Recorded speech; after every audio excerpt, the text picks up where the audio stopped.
Selamat pagi teman-teman semuanya. Tak 1K. Kamela nih tahu nggak? Oh, iya gue baru lihat kemarin di podcastnya Densu. Rohim Horas.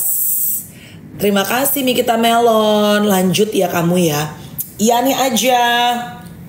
Hai Makram, is effort. Apa kabar teman-teman pagi hari ini? Nih kayaknya Lucy udah masuk deh. Coba kita absen dulu satu persatu guys. Good morning Mama. Good morning Papa. Kenapa sih kalau aku komen-komen kok katanya I cannot comment because of live Selamat pagi kamu. Kenapa? Hah? Suara aku? Sebentar. Oh ya. Mama, kamu di mana? Udin. Bismil. Kagak. Oke, tadi kenapa mati sih? Tadi gue kok mau komen nggak bisa ya? Katanya my comment is not available apalah katanya karena tahu because of this live settings. Kenapa kamu nggak bolehin aku komen? Nggak suka? Masa? Nggak tahu. Udah biarin aja lah. Yang penting sekarang bisa naik kan? Yang bener Bo. Emang nggak bisa? Oh, nggak tahu. Nggak bisa. Nanti deh aku screen capture besok. Selalu penuh kejutan kan hidup bersama dengan TikTok. Nggak tahu biarin aja deh gitu. Apa kabar Papa? Bagaimana Ibu Nani kemarin? Seru dan selalu senang ya tiap ketemu sama. Takut sisa-sisa karena azab kemarin saya. Tuh kan, aku tuh kemarin baru mau nge-repost di tag sama Tika kan gue udah bilang ya, kan aku menceritakan orang yang begitu, kenapa gue yang kena azab, orang yang kepo gue yang kena azab, setan. Lu langsung frozen food Bo, langsung freeze muka lu. Iya emang kesel. Kemarin tuh gue ke tempat Bu Nani kan, dan seperti biasa kalau ke tempat Bu Nani itu memang gue udah tahu pasti dijejelin quote unquote dengan berbagai makanan dengan hati yang baik dari Bu Nani ya, karena I've been knowing her tuh kan quite long dari zaman gue tuh baru melahirkan anak pertama dari zaman dulu hits Bo. Jadi Chloe lahir itu Bu Nani tuh datang Bo, dan ya ampun. Bawa lo tau gak sih Bo apa namanya kayak gelang emas buat kaki. Oh tahu kan bayi-bayi biasanya gitu ya, gila itu old school banget kadonya. Terus dia bawain itu. Gue bilang tuh ya kan, Bu Nani tuh waktu dulu gue lahiran Chloe tuh Bu Nani tuh datang loh, gue bilang gitu. Terus ngasih gue gelang kaki emas. Udah pasti dong gelang itu sampai sekarang. Harapannya kan disimpan ya Nek, gue jual makanya anakku bisa internasional Nek, gue bilang gitu. Tapi it was a joke ya. Tapi sampai sekarang gelang itu gue sih lupa, kayaknya mau opung deh gelang itu. Tapi sampai sekarang yang nggak pernah berubah dari Bu Nani itu adalah, jadi kan sekarang tuh pisang madu kan makin banyak ya Bo, iya kan? Yes. Kalau Bu Nani itu kan pisang madunya besar, bener, gede banget. Some of people found her pisang goreng itu it's too big karena terlalu kenyang. Tapi ada yang seneng karena menurut mereka makan satu udah cukup. Ya betul, itu gue. Gue juga gitu. Jadi nggak perlu nambah-nambah. Menurut gue makan satu pisang goreng Bu Nani udah selesai. Iya. Iya kan. Tapi kan orang beda-beda selera ya. Terus keluar tuh sekarang pisang goreng madu kecil-kecil. Lu tau gak? Ada. Aku suka namanya di warung Waras. Iya, gue lupa apa, tapi di tempat gym gue tuh kadang-kadang kalau lagi pada cheating suka beli tuh yang kecil-kecil. Dan kebetulan Bu Nani agak bisa berhenti tuh setan. Betul. Kebetulan Bu Nani itu anaknya nge-gym di tempat bareng sama gue. Dan suka bawain juga, katanya si coach gue suka bawain si pisang goreng pokoknya model sama kayak maknya Bo. Kalau misalnya Bu aku mau pesen ini, pasti tuh dibawain banyak banget, dari nasi bakar lah kayak kemarin bakso lah apa. Terus yang menarik gini, kan berarti dia udah lama banget ya Lus bekerja jualan. Main utamanya itu kalau kayak Holiko tuh steak, tapi ada yang lain-lain. Kalau Bu Nani itu kan pisang goreng madu tuh, walaupun ada nanas, ada nangka, tapi kan mainnya tuh pisang goreng madu ya. Udah gitu kan Bu Nani kan emak-emak ya Bo, baby boomer generation gitu, walaupun ada anaknya lulusan luar yang membantu dia. Terus gue cuma wondering ini, Bu, Ibu pernah insecure nggak dengan banyaknya kompetitor baru yang juga jualan pisang goreng madu, mungkin dengan sesuatu yang lebih up to date gitu? Betul. Terus jawaban dia, gue senang dengan jawaban dia, nggak pernah insecure, karena kan kalau memang dia lagi laku, mungkin dia lagi butuh berkat. Setiap orang itu kan ada porsi rezekinya masing-masing, dia bilang gitu. Iya betul. Terus dia bilang pokoknya aku selalu lakuin yang jadi bagian aku, dia bilang. Artinya dia selalu berusaha untuk up to date si pisang goreng madunya. Sekarang kan dengan ojek online apalah, terus dia bikin ini ono. Terus dia kayaknya kalau di tempat Tanjung Duren itu bukan cuma pisang goreng tuh, tapi juga kayaknya si siapa sambelus Bu yang Surabaya, Bu Rudi, dia kan temenan juga tuh. Kayaknya juga ada sambal, ada apa di sana. Terus dia bilang, terus selalu minta pimpinan dari Tuhan apa yang harus dilakukan. Nah, benar, emang benar. Jadi ya, kalian tahu nggak sih, gue tuh, ini teori yang terbukti bener banget. Terbukti kalau misalnya kalian lihat ada satu hal yang lagi heboh banget, restoran nih biasanya gitu ya, ada konsep yang sebenarnya emang nggak ada konsep yang baru-baru amat lah, there's nothing new under the sun, cenah, ya kan? Tapi kalau misalnya sebuah bisnis itu berhasil, makanan ya pisang goreng Bu Nani gitu misalnya, tunggulah 3-6 bulan muncullah kompetitor yang serupa. Biasanya emang mereka tuh itu udah terbukti dan sudah teruji bahwa butuh 3-6 bulan untuk bisa meniru apa yang berhasil. Emang selalu gitu, Bo. Makanya Bu Nani udah tahu banget tuh gitu. Ini mah udah pasti ada yang ngikutin, nanti ntar dimodif inilah, dimodif itulah, atau mungkin harganya lebih murah lah, pisangnya inilah, itulah gitu kan. Tapi sebenarnya gini, kalau misalnya kompetitor kenapa nggak perlu takut? Karena Bu Nani itu kan pionir ya. Iya. Dia itu adalah yang pertama mulai. Pionir itu meskipun nanti yang ngikutin dia punya twist yang berbeda. Dia belajar dari apa yang kayak tadi lo bilang, Bu Nani kan pisangnya lebih gede gitu, satu kegedean, banyak orang yang kayak gitu. Nah tapi ada orang yang mikir juga, ya udah kalau gitu gue bikinin kecil-kecil biar orang, ya kan, jadi itu selalu ada tuh improvement dari si kompetitor. Nah padahal sebetulnya kalau menurut gue, ya dia akan selalu diinget tuh, kompetitor tuh selalu punya advantage, selalu punya kelebihan, begitu ceritanya. Betul banget. Tambah satu lagi dia bilang ini, Bu Nani itu kan kalau ada teman-teman artis itu nggak pernah bayar, ataupun kayak kru TV itu selalu dikasih sama dia banyak, Bu, pulang. Terus gue bilang, Ibu nggak rugi, Bu? Kalau ngasih tuh bukan yang sedikit ya, Lus, bukan yang cuma sekutil 2 box gitu. Dia bilang gini, kan kalau tak kasih semua, tak kasih banyak, mereka happy, terus mereka senang makannya, kan mereka jadi ngiklanin. Iya bener. Pisang goreng Bu Nani enak banget, satu mau cuma. Jadi kan aku nggak mampu bayar iklan. Jadi itu jadi iklan aku. Pinter. Pinter. Iya bener. Tapi ngomong-ngomong kalau soal dikirimin, ngiklanin segala macam, kalau di dunia sosial media itu sekarang gampang-gampang susah ya, Mel? Kenapa? Coba kalau dari lu sebagai entrepreneur. Kalau dari gue, tentu kalau misalnya lo punya produk baru, lo tuh kan pasti pengen ngirim ke temen lo. Kayak misalnya kalau gue punya skincare, gue kirimin ke lo kan waktu itu gitu kan, terus lo posting. Nah sebenarnya kadang-kadang nggak diposting pun nggak apa-apa, bener gak sih? Apalagi kalau temen lo gitu, apalagi misalnya artis ya, gue juga tau lah. Oh iya mungkin dia ada kontrak sama yang lain. Gue harus posting. Kenapa?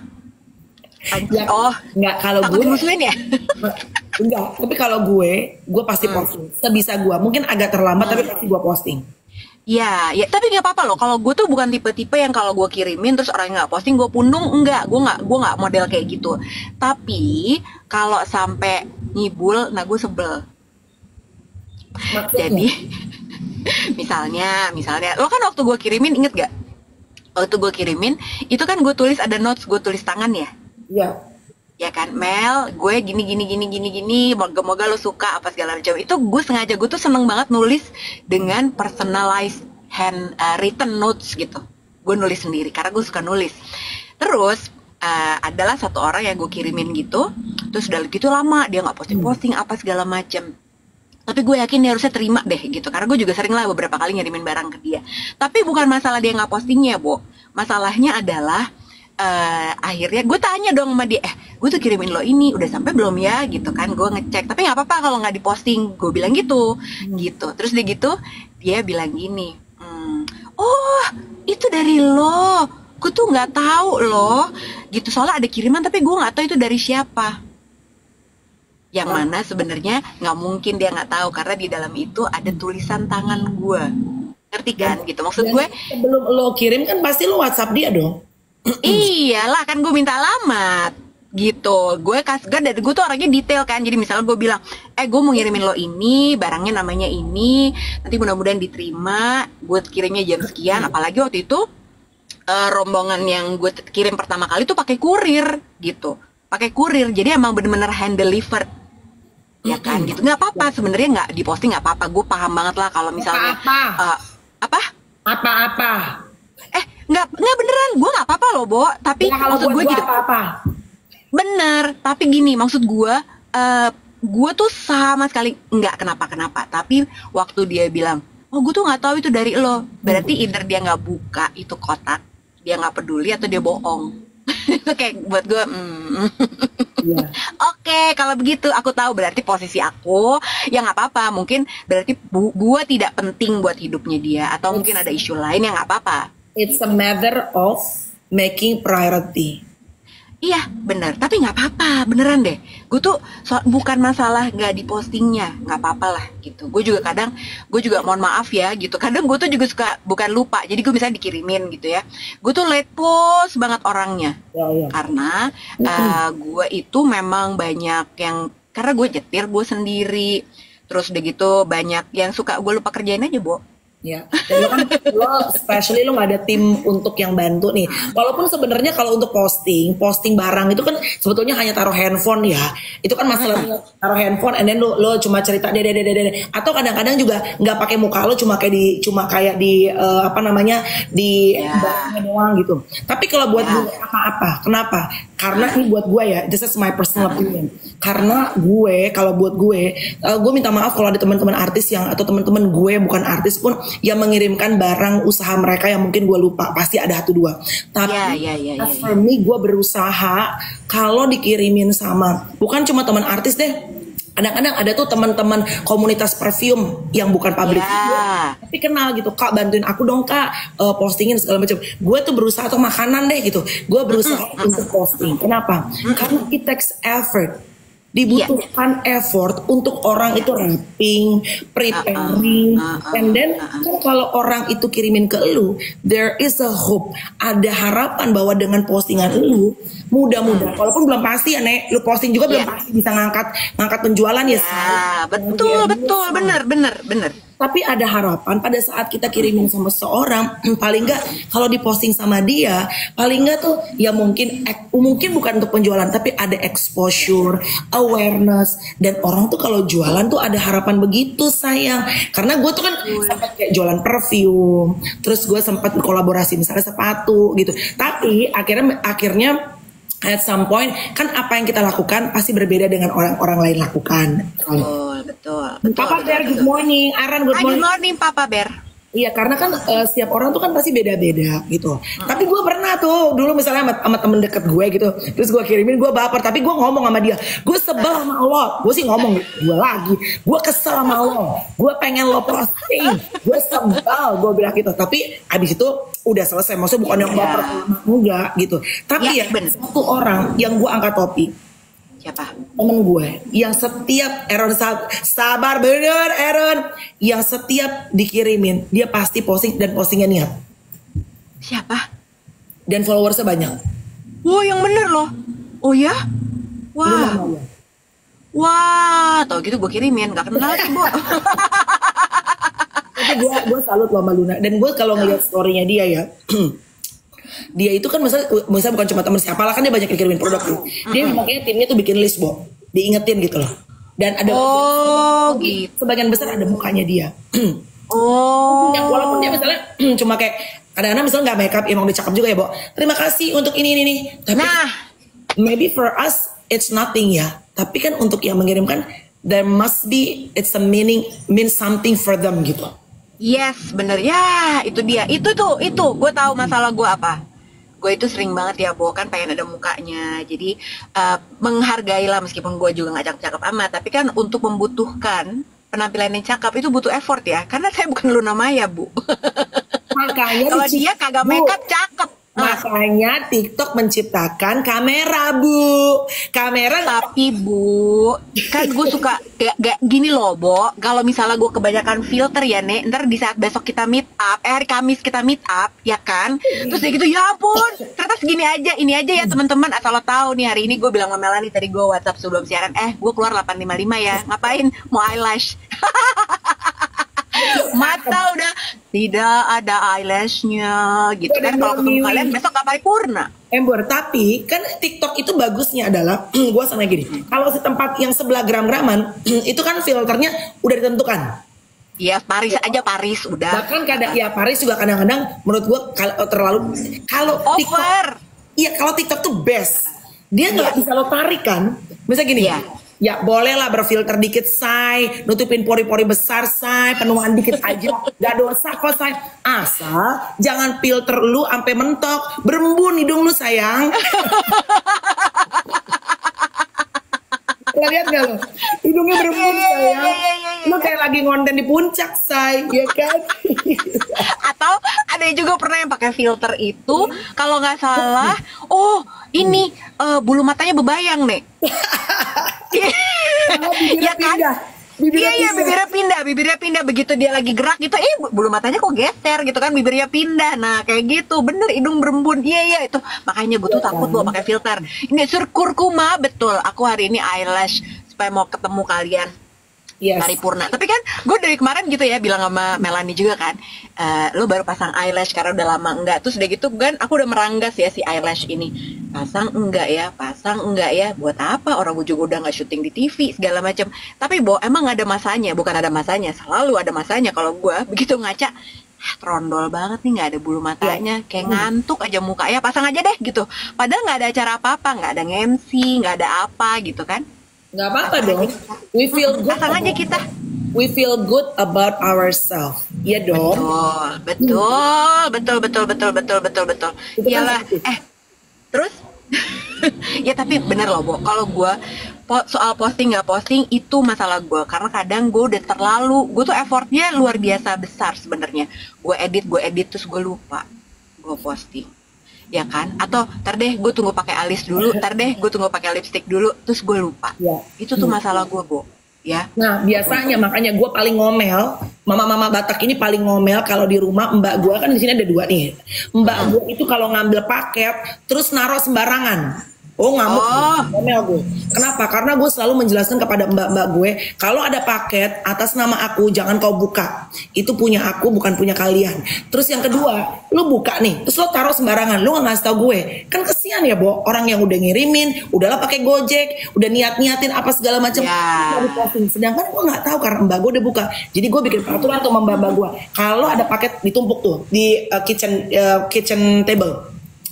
Taruh, jadi gue lihat nih, tuh demen kalau udah ngomel Eran Ember, kalau udah ngomel gitu kan, keluar semua urat-uratnya, terus udah gitu, jadi gue bikin misalnya 1, 2, 3, ini gue udah bikin, ini belum gue bikin, jadi udah ibaratnya ada listnya, gitu. Iya, gue harus belajar gitu sih, kayaknya. Abis yang ngirimin gue, ya banyak soalnya banyak juga gitu kan ya. Waktu itu tuh sempet ya pas lagi pandemi, jadi gue itu bikin. Ya udah, kalian kalau mau ngirimin gue apa, gue bantuin posting deh gitu kan waktu pandemi. Bahkan juga di YouTube gue juga gitu, Bo. Jadi di YouTube gue itu sampai ada segmen UMKM. Ya. Gitu. Ya kan gitu. Kalau misalnya kan gue ada tamu tuh, biasanya ada Mas Joni segala macem. Kirimin aja, nanti kita minum, kita makan. Kalau mau ada ngirimin brownies waktu itu segala macem kayak gitu-gitu deh gitu. Jadi menarik juga sih. Tapi karena I tidak punya manajer, follow-up-nya susah ya, Nek. Ya benar, itu sih pengaruh sih ya. Itu maksudnya harus ada yang kalau banyak. Karena waktu pada saat lagi pandemi gue juga kayaknya banyak deh teman-teman juga yang punya platform followersnya lumayan tuh membantu UMKM ya. Itu sampai numpuk makanan, baju ya kan gitu loh. Karena kan buat mereka, terutama buat UMKM kecil ya, dipostingin itu it's a big thing for them gitu loh. Bener. Siapa nih Positive Vibes? Orang Australia. Ada yang kita yang nonton di sini orang Australia. Good day, mate. Mana aja ini kejar-kejar orang Australia deh, di rumah Australia, di live Australia. Ini pertanda emang suruh pindah cepetan langsung ke sana. Gak sanggup saya jadi barista gue di sono, saya gak sanggup. Tapi kemarin ya ada temen gue, teman baik banget gitu ya. Terus udah gitu dia tuh bilang, dia sebenarnya bilang ke Afid gitu, dia bilang, Mas, aku tuh kayak pengen banget pindah deh beneran, dia bilang gitu. Ini bapak-bapak gitu, bapak-bapak gitu. Dia, tapi lebih muda dari Afid, makanya dia manggil Mas kan gitu. Gue beneran pengen pindah deh nih kayaknya gitu. Gue nggak apa-apa deh kerja di Australia, kerja di Coles kayak, kerja di Woolworths kayak, nggak kuat gue di sini, katanya gitu, Bu. Dia nggak kuat. Katanya orang, mungkin nih orang tuh juga overthinking ya menurut gue gitu. Terus udah gitu dia bilang, ya gue ngeliat iklim politik yang ada sekarang. Terus udah gitu gue ngeliat kan yang kemarin kita bahas tuh, pendidikan di Indonesia gimana. Bahkan kemarin gue nemu lagi, ntar gue forward ke lu ya gitu. Ada satu perempuan, dia guru kebetulan, dia bikin konten, dia ngomong gini, ini kan lagi rame ya ngomongin soal dunia pendidikan, tapi kan bilangnya katanya pendidikan di Indonesia. Aku tuh guru di Jakarta. Nah, si perempuan ini bilang, di Jakarta aja masih ada loh bangunan sekolah yang bentuknya kayak gini, jadi yang reot segala macem, nggak ada AC-nya, kipas anginnya juga rusak, dan memang nggak bisa ngapa-ngapain ternyata. Bahkan itu cuma di Jakarta, dia bilang gitu. Jadi kalau kalian berpikir, soalnya dia bilang ada artis yang bilang kalau di Jakarta kan enak, rata-rata anak-anak udah pada bisa baca, bisa apa, coba lihat dong yang di mana-mana. Terus nah dia ini bilang, Mbak artis ini berarti nggak tahu, karena sebenarnya di Jakarta juga masih ada yang kayak gitu, Bo. Jadi gue juga kaget gitu, nanti gue forward ya kalau ya gitu. Kemarin gue nemu, terus udah gitu, nah si temennya Afid ini bilang gitu, memang, aduh, kayak nggak kuat deh nih gue gitu. Jadi mungkin dia itu ada satu kekhawatiran. Nah makanya kan kemarin tuh pas lagi pelantikan segala macam kan ada orang-orang ada yang bilang terima kasih banyak Bapak Presiden sebelumnya, selamat bekerja Bapak Presiden yang baru segala macam gitu. Ada juga orang yang nggak ngapa-ngapain termasuk gue. Aku datar aja, karena aku siapapun presidennya kita beli aja sahamnya sesuai dengan programnya dia supaya kita duitnya nambah gitu. Jadi bukan membela sosoknya, tapi aku mau membela programnya supaya kaya aja dari saham gitu teman-teman. Nah tapi sebenarnya waktu itu ada yang nanya ke gue juga gitu kan, gue posting terima kasih nggak ya gitu kan. Terus gue juga bilang ke dia, kalau lo sampai mikir, berarti harusnya lo terima kasih nggak? Kalau lo mau makasih mah makasih aja, nggak usah pakai mikir gitu. Kalau lo masih mikir, berarti ada apa-apa dong. Terus dia, bener juga. Tapi gini, terus gue bilang juga kan, pokoknya buat yang berterima kasih silakan. Kalau yang nggak mau berterima kasih juga nggak usah menghujat. Kalau yang mau, yang optimis sama keadaan Indonesia yang baru, bagus, alhamdulillah. Tapi kalau yang pesimis juga sangat dipahami. Ya kan? Iya. Gitu. Ya, tapi mudah-mudahan kan orang beda-beda experience-nya. Benar-benar itu kan personal experience, personal hope ya. Tapi apapun itu semoga mudah-mudahan kita sih mendoakan yang terbaik ya. Karena kan biar bagaimanapun gue sih selalu percaya bahwa apa yang hari ini terjadi itu pasti atas izinnya Tuhan. Kalau Pak Prabowo pilih kan pasti memang itu sudah Tuhan pilih di hari ini, di saat ini, di musim kehidupan ini kan. Jadi terlepas dari kemarin mungkin lu pilih siapa, apa segala macam, ya tetap kan kita sebagai bangsa Indonesia kita pengen our country to become a better country. Ya dong. Satu aja dong yang paling simpel sebetulnya, lebih bersih, lebih disiplin, ngerti bahwa simple aja, queuing itu jangan dipotong di tengah-tengah, Bu. Kalau lagi ngantri panjang, jangan kau potong di tengah-tengah, kecuali mungkin di depan kalau sudah ada antrian. Gua ngerti banget, Indonesia it's Indo culture, udah ada yang ngantri di depan, oke. Tapi kalau tiba-tiba kau mepet kau masuk, terus ngomel, berantem, viral gitu. Aduh, males banget ya kan gitu. Iya, benar.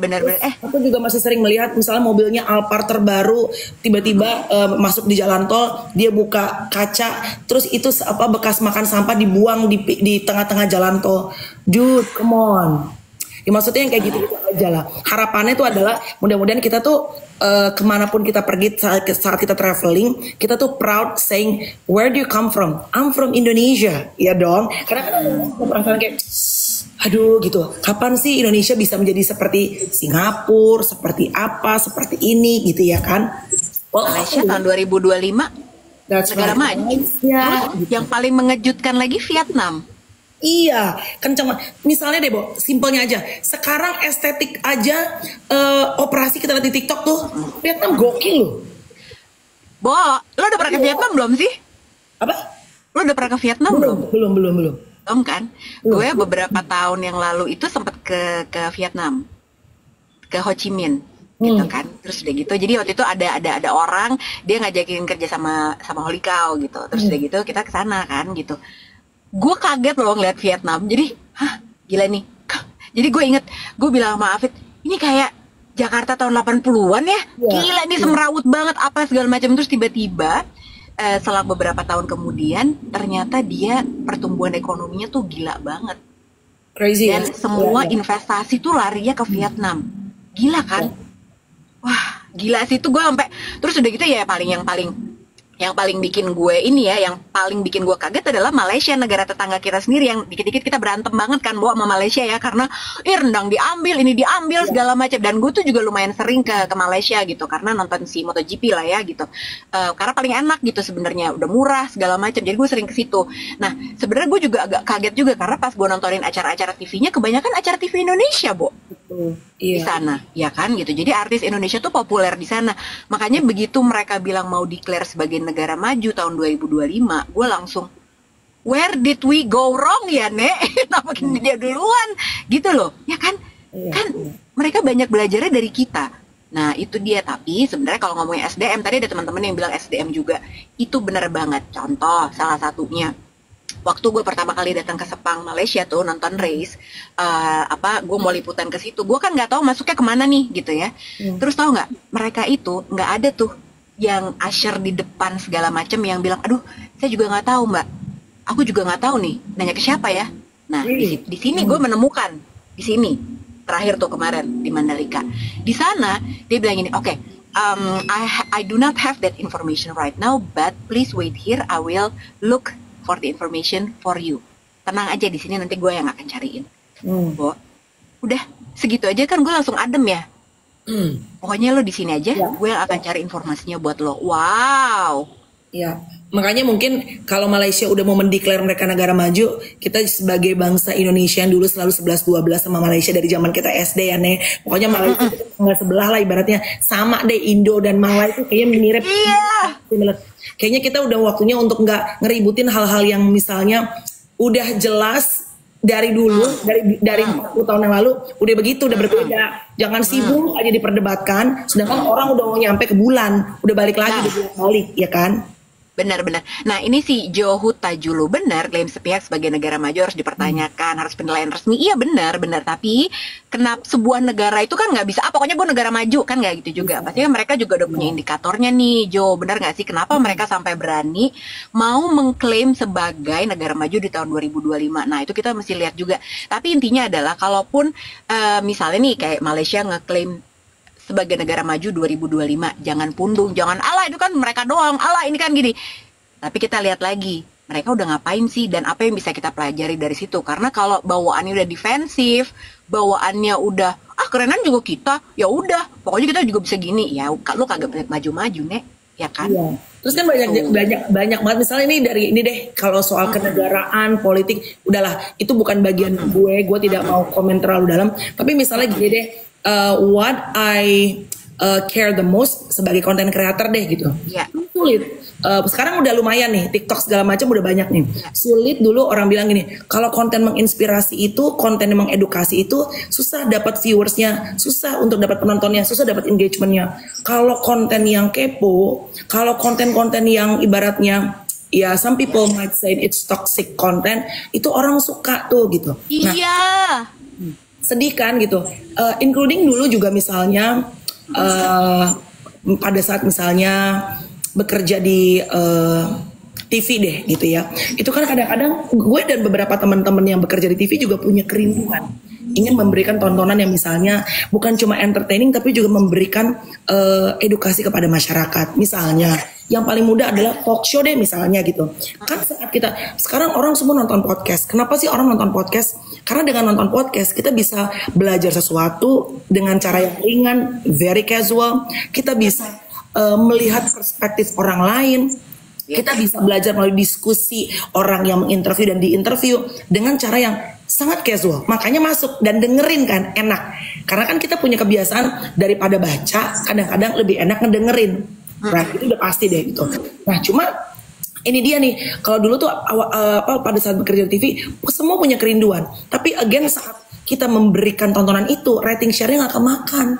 Mereka pengennya tuh yang masyarakat pengennya yang gila-gilaan, yang kadang-kadang pasti ada di dalam hati tuh, karena kan kita udah usia kepala 4 ya gitu, and like for me I'm already parents gitu. Ada kok hal-hal yang kadang-kadang gue misalnya tidak selalu sejalan, tapi kan what can I do, karena kan that's not my platform, I work for them, paling aku cuma bisa kasih masukan gitu. Ada kok, atau misalnya ada beberapa tamu yang sebetulnya menurut aku aduh ngapain sih misalnya harus banget nih gitu, nggak bisa, ini lagi ratingnya lagi bagus dia misalnya gitu. Biasanya berusaha untuk cari POV lain tuh, pertanyaan-pertanyaan lain yang mungkin paling nggak lebih oke lah buat berikan kepada masyarakat. Karena kan setiap tontonan, setiap konten, setiap tontonan TV, tontonan yang ada di platform sosial media itu yang membentuk what kind of people, masyarakat yang kayak apa yang nantinya in the future akan dibuat sama Indonesia. Bener sih. Iya dong. Itu, aduh, emang susahnya gitu ya, gitu. Kalau dulu kita, nah, memang sekarang dengan adanya demokratisasi konten, jadi lo bisa bikin di TikTok, di platform yang lain, itu kita sebagai konten kreator tuh jadi bisa membentuk juga. Tapi memang merintis sesuatu yang mengedukasi itu nggak gampang, karena emang nggak seksi. Dalam arti kata, orang tuh nggak suka. Sukanya emang yang buka aib orang, ya kan, ngomongin sesuatu yang nggak penting, atau ngeliat orang marah-marah di sosial media, itu orang seneng banget gitu, ya. Makanya kayak, ya, nah TV itu memang dulu lebih susah lagi sebenarnya ya Mel gitu, karena kita nggak berkekuatan apapun, kita cuma sebagai host di hire, pokoknya lu harus mau bawain ini. Ya, dan sebetulnya gitu, banyak juga teman-teman gue yang bekerja di TV di balik layar yang mereka juga punya kerinduan untuk bisa memberikan tontonan yang mungkin lebih A, B dan C, ada reasonnya, ada purpose-nya. Tapi kan kehajar lagi dengan again ada rating, ada share, tontonan yang diinginkan tuh yang ternyata disukain mungkin beda dengan apa yang ada dalam hati mereka gitu. Jadi memang itu selalu jadi, makanya begitu hadirnya dunia digital, teman-teman aku juga banyak yang bisa membuat tontonan, bikin podcast sendiri, bikin TikTok. Misalnya sekarang lu pengen ngomongin keuangan, finance, apapun bisa sendiri gitu. Itu menjadi sesuatu apa ya? Kayak apa namanya, udara yang lebih segar sih menurut gue, karena kita ngerasa kita bisa membuat dan menciptakan environment konten yang kita mau. Benar. Dan akhirnya penyeimbang buat TV loh, Bo. Karena sekarang TV aja kan juga jadi, mereka malah mengadopsi semua yang lagi heboh di sosial media malah dimasukkan ke TV. Betul. Ya kan? Betul. Dulu kan itu kayak dewa banget tuh TV, ya nggak sih? Sekarang pertanyaan gue kayak kemarin deh waktu gue lagi ketemu banyak orang gitu waktu di Lombok. Balu sih, kenapa sih? Kok nggak pernah di TV lagi? Apa segala macam? Terus gue balik nanya, Mas mesti nonton TV? Iya juga sih, ya kan? Sekarang paling banyak nontonnya TV di rumah atau streaming atau apa? Iya sih, aku kebanyakan nyarinya juga nyari podcast, nyari YouTube sendiri, nyari di TikTok. Nah, terus ya kan, I rest my case gitu loh, maksudnya gitu. Makanya benar-benar TV tuh ngambil konten dari sosmed. Jadi sekarang tuh malah kebalik gitu. Memang sekarang kan eranya media konvensional ini lagi benah-benah, karena mereka juga jadi, waduh, ini gimana ya dengan form ini, mereka juga bingung loh, mereka struggling juga sebenarnya. Apa namanya, sure pasti masih banyak yang nonton TV ya, gitu. Banyak. Lucy bilang juga banyak yang live streaming, nonton tayangannya lewat handphone. Karena sekarang siapa pun nggak punya handphone gitu kan. Dan tapi nggak ada yang di rumah ya, Bo. Semua tuh pakai alat gitu. Mobile kan lagi mungkin di jalan, di MRT, di segala macam gitu. Dan ya itu tadi ya gitu. Tapi gue senang sih di TikTok ini banyak sekali konten kreator muda-muda yang punya keberanian dan engagement yang bagus, penontonnya bagus.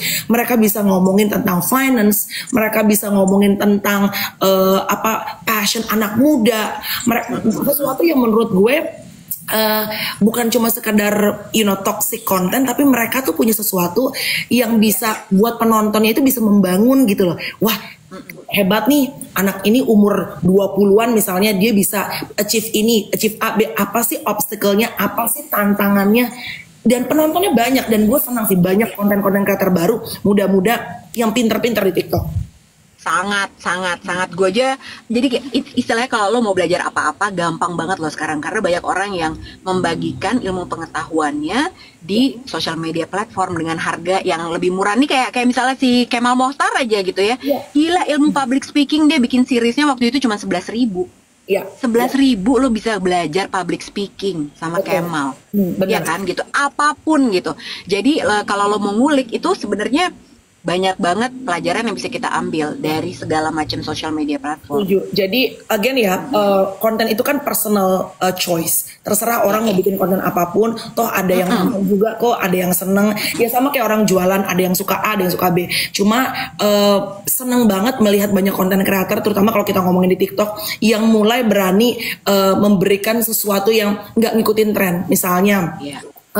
Kalau kita flexing kan kita nunjukin harta kekayaan kita sangat gampang tuh untuk dapat engagement, apalagi kalau kita bagi-bagi hadiah gitu ya. Sekarang tuh masih ya, kalau flexing tuh masih banget ya. Flex segala macam gitu. Tapi gini, kan kalau ngelihat semua, misalnya kalau semuanya ngikutin menyembah worshipping algoritmanya, semuanya showing off gitu, kan akhirnya in the same time juga sebenarnya karena orang itu kan nggak tahu ya, mungkin kita sebenarnya tas yang kita pakai, tas Hermesnya juga minjem misalnya. Kita beli apa-apa pakai pay later misalnya, tapi kan orang cuma lihat anjir nih orang from no one to someone, from zero to hero, enak banget sih kayak semua orang tiba-tiba udah kaya.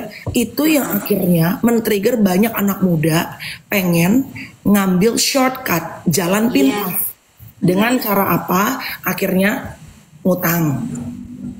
Kalau kerja yang misalnya pelan-pelan lewat proses, lu mau beli tas Gucci yang harga 20 juta aja, itu lu nabungnya setengah mati. Belum lagi lo kalau beli Hermes yang harganya ratusan juta nih. Akhirnya apa? What shortcut that you gonna make? Gak perlu dijawab. Jangan.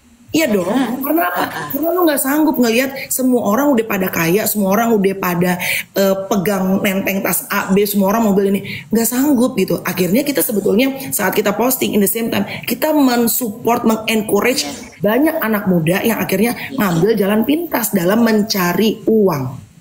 Padahal ngerti juga sih ya, orang yang posting kayak gitu mungkin ingin selebrasi keberhasilannya, mungkin pengen menunjukkan kesuksesannya.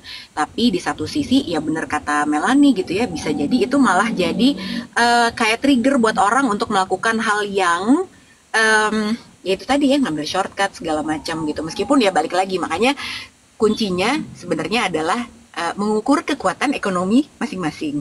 Ya, kekuatan diri masing-masing. Contoh, ya kan nggak usah lah segala macam ngomongin tas yang bermerek dan ratusan juta gitu kan.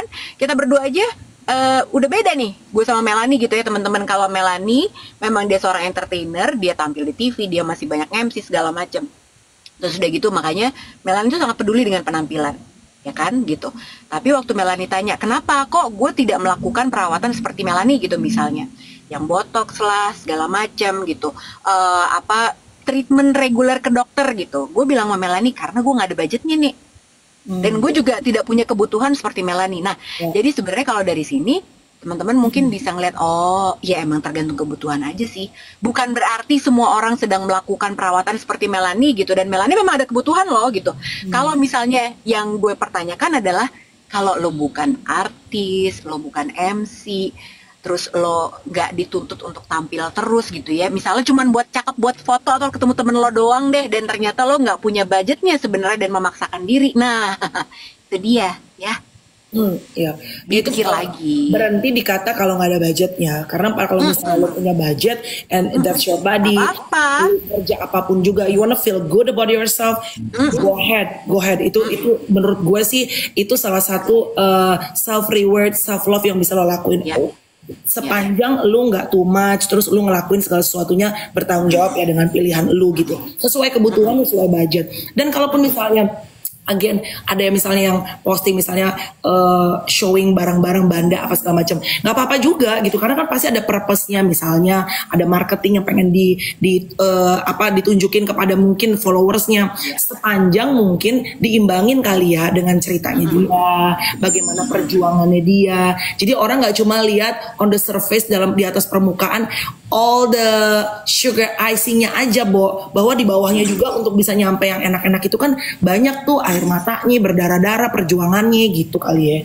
Iya, benar-benar. Jadi pokoknya ya, kalau yang kita bisa sharing ke teman-teman, apapun yang kalian lihat di sosial media yang cuman mentok berapa sih kalau di TikTok 10 menit gitu ya, atau mungkin yang cuman 60 detik, 30 detik dengan segala macam bergelimang kemewahan dan kesuksesan. Betul, mungkin memang orang itu sukses, tapi di balik suksesnya itu, hard worknya kita belum lihat loh. Iya. Gitu. Jadi jangan cuma aku juga pengen punya tas banyak, aku juga pengen dapat orderan ratusan sampai gudangnya penuh apa segala macam.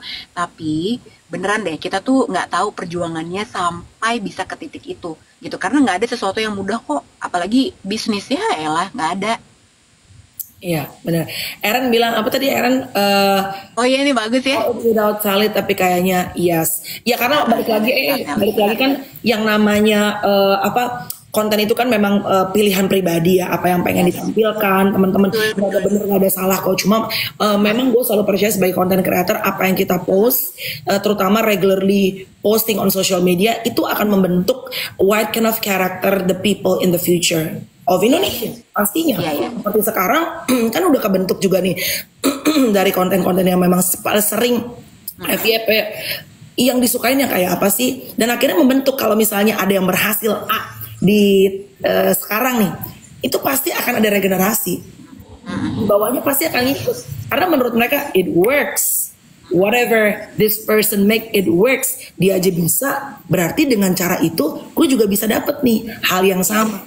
Either itu mungkin cuan, either itu mungkin fame. Ya kan pasti dua itu ya biasanya. Iya. Ngomong-ngomong, kalau lo tuh temen-temennya Chloe ada yang follow lo di social media nggak?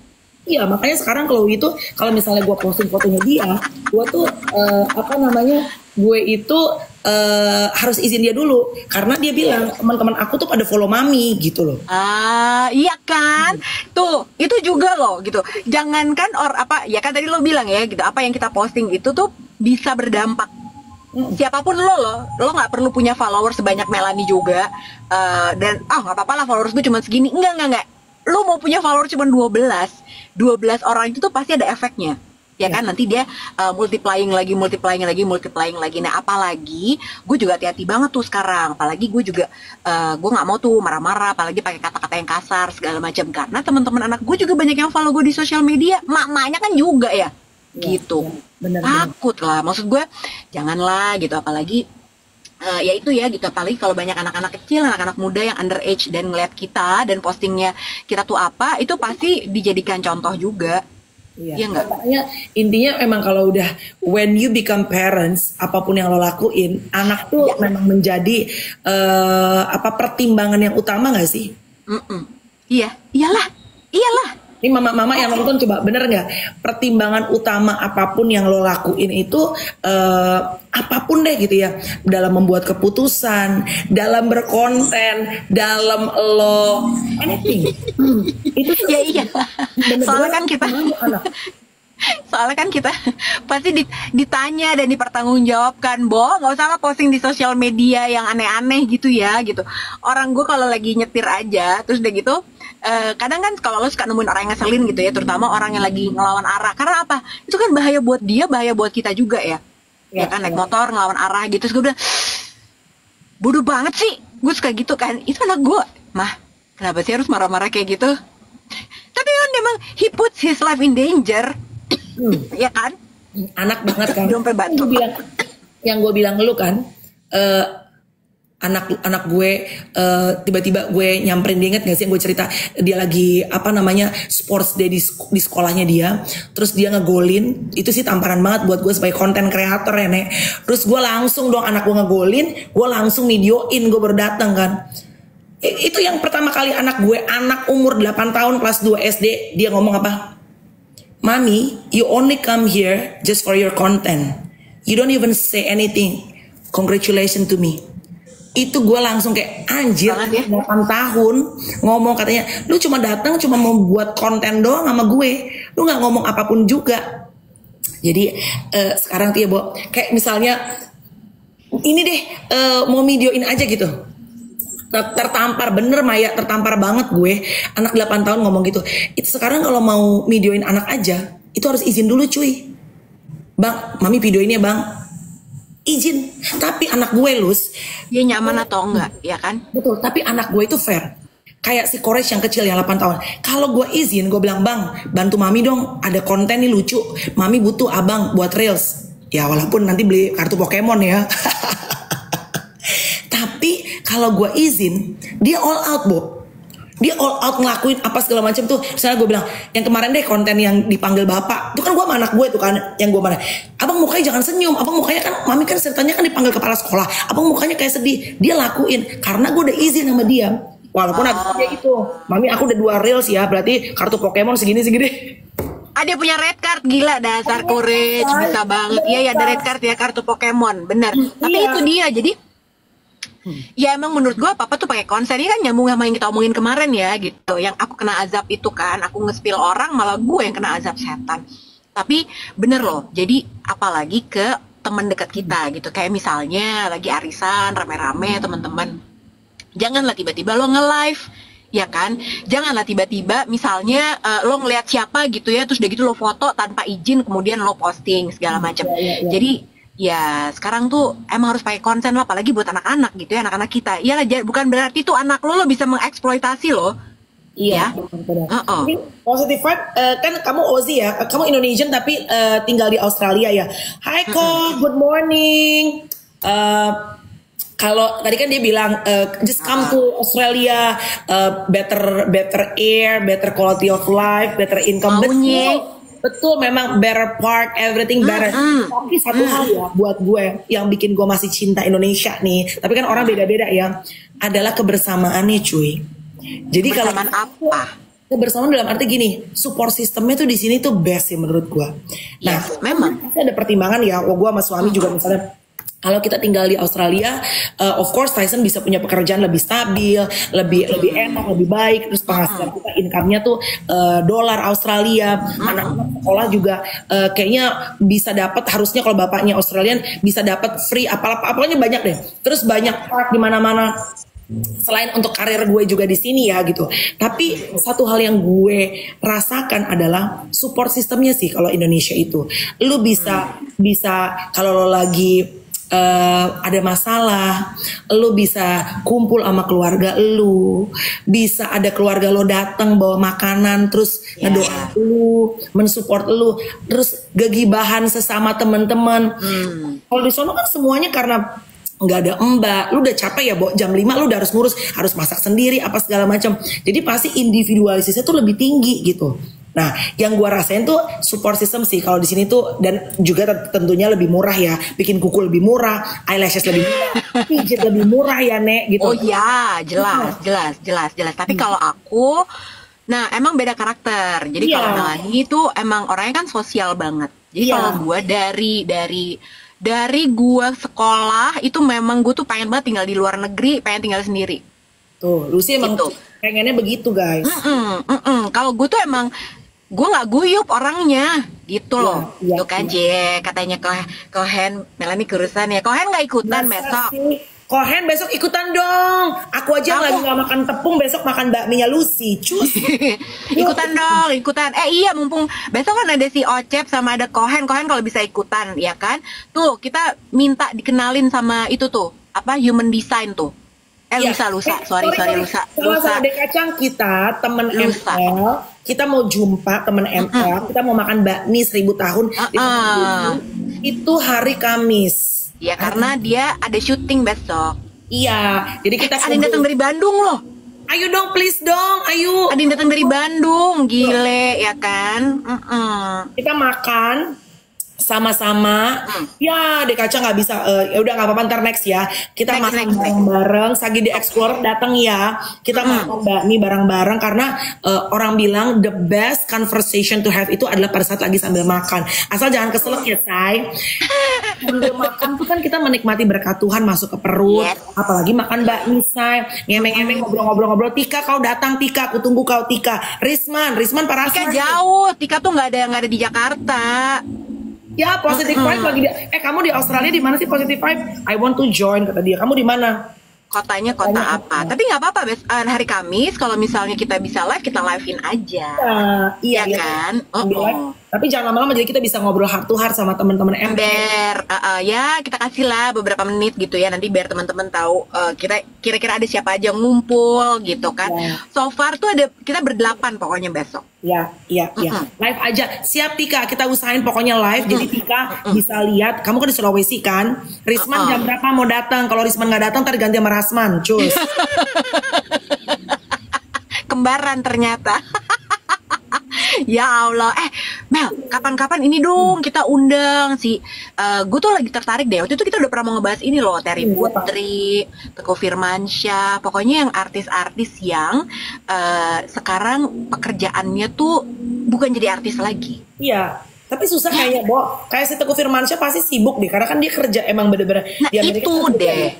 Ya pengen deh, tapi gue ngobrol gitu ya, apa kita rekam gitu nih, apa gimana ya, pengen deh gitu. Maksud gue gini, kan gue kemarin tuh dengar, jadi Andara Early juga loh, dia jadi antar jemput anak-anak sekolah.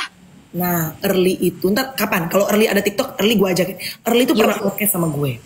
Jadi itu sumpah itu ceritanya yes ya Early. Jadi kenapa? Itu kan dari kita dulu zaman SMP kan Early udah dari sampul ya Nek. Iklannya banyak banget. Asli. Video klipnya banyak banget. Ya Early gue coba hubungin ya. At some point ya hidup tuh kan banyak kejutan ya. Tapi gue salut banget sama Early. Jadi dia itu bikin waktu pada saat lagi kering lah ibaratnya gitu ya, lagi sulit masukan, karena dia nggak bisa ngonten Lus. Karena kenapa ngonten? Karena the whole time dari zaman dia SMP dia udah difoto, dia udah ibaratnya photoshoot apa, jadi kayak udah lelah gitu loh Bo. Oh gitu. Terus dia bikin sushi sendiri gitu ya. Terus udah gitu dia jemput anaknya, kebetulan masih ada space di mobil anaknya, dia bawa jemputan untuk sekolah anak-anak temennya. Hebat loh, gadis sampul juara 2 sama juara favorit deh kalau nggak salah.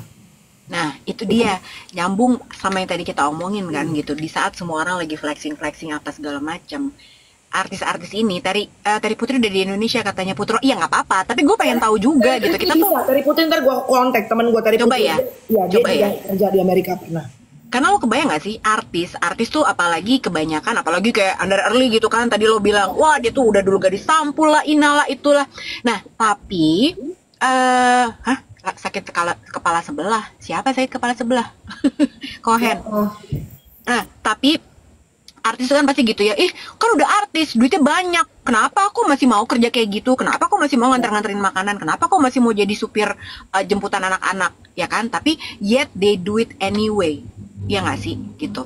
Karena kadang suka sampai banyak loh Bu, orang yang pura-pura pinjem lah sana sini untuk mempertahankan apa, image terlihat dari sosial media, teman-teman yang lain, bahwa ekonomi gue nggak sulit, ya kan. Tapi namanya juga kalau orang butuh ya udahlah gitu. Emang kenapa? Bener nggak? Betul. Untuk mengalahkan gengsinya itu. Makanya betul. Early tuh hebat. Karena bukan cuma masalah income, mengalahkan gengsi. Jir, gue dulu teh artis cenah. Terus sekarang gue jemputan, hebat. Tapi dia bilang, dia tuh jawabnya gini, ya Bo, gimana lagi? Anak gue harus makan, anak gue harus sekolah. Nah, that's what the parents should do. Kalau lo udah jadi orang tua, nggak bisa lagi tuh lo mamam gengsi lo. Anak lo bayar uang sekolah cuy. So asli, you gotta do what you gotta do. As long as itu halal, you go for it. Jangan diingetin. Gue inget tahu. Jangan, bulu mata aku udah trondol. Oke. Bentar lagi boleh lah 4 menit doang. Bener gak? Setuju gak teman-teman yang udah parents? Kan ada masa-masanya ya, income kita kering ya. Ada masa-masanya, apalagi artis up and down, nggak pugu, nggak jelas. Ada, tapi we gotta do what we gotta do. Harus lakuin.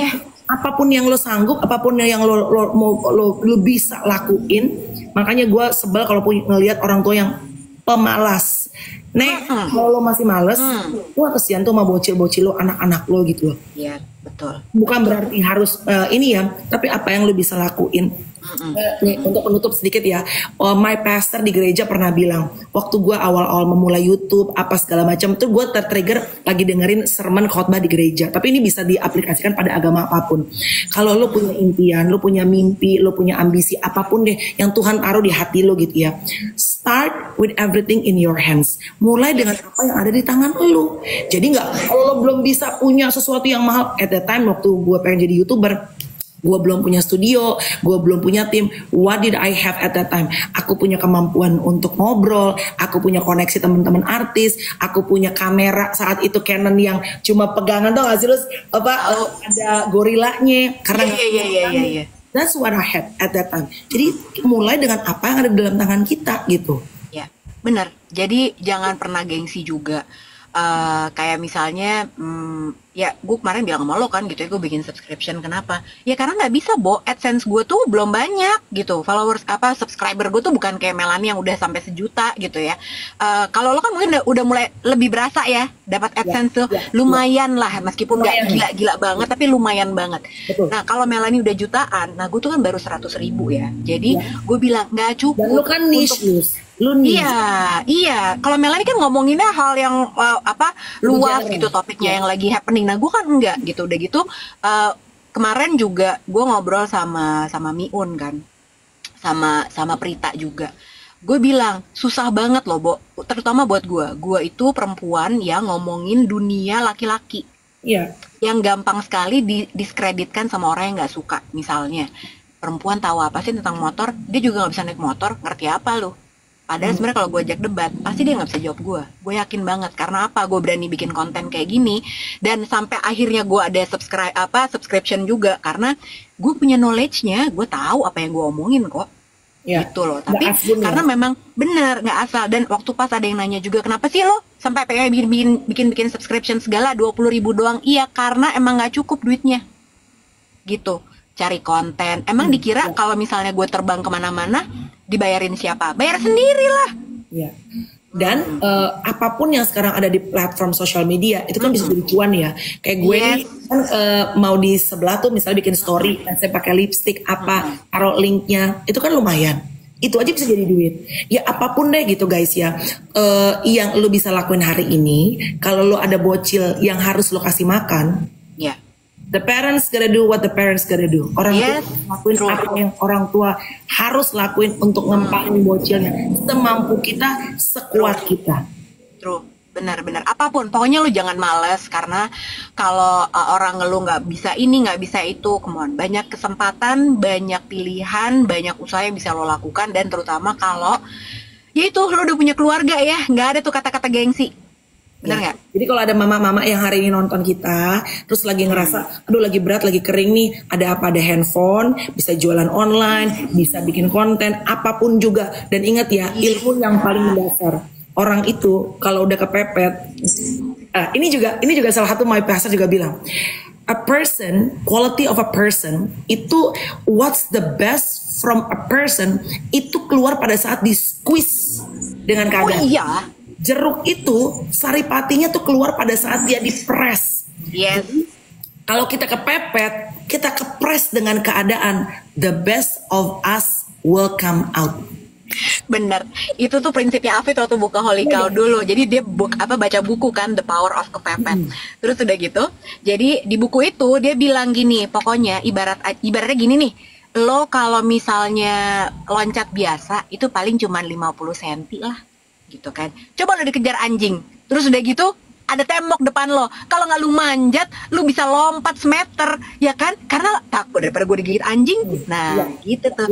Jadi memang sebenarnya kalaupun sekarang lagi teman-teman ngerasa lagi kepepet, lagi ngerasa kering, lagi ngerasa apa, justru di situ coba dikorek lagi deh, siapa tahu ada sesuatu yang bisa kamu keluarin dari situ. Ya kan? Ini homework hari ini ya teman-teman, dari obrolan bersama teman-teman ML. Let's just dipikirin aja, the power of kepepet ini bisa membawa kita ke arah mana ya? The best of us bisa keluar. Apapun deh, apapun, bukan cuma keuangan. True. I'll see you guys tomorrow. Besok kita tomorrow. Emma tanyain dong, si bulu mata kamu pakainya apa ya? Oke. Aku kirim di WhatsApp ya. Kamu lihat abis. Besok aku cetar kembali. Belum mata udah ngok ya, say. Hari Kamis Kita jumpa jam berapa sih? Kita mau jumpanya teman ML? 10.30 dong. 10.30 ya. Bani 1000 tahun Senopati. Betul. Oke? Siap. Baiklah, sampai ketemu semuanya. Have a great day. Bye. Bye.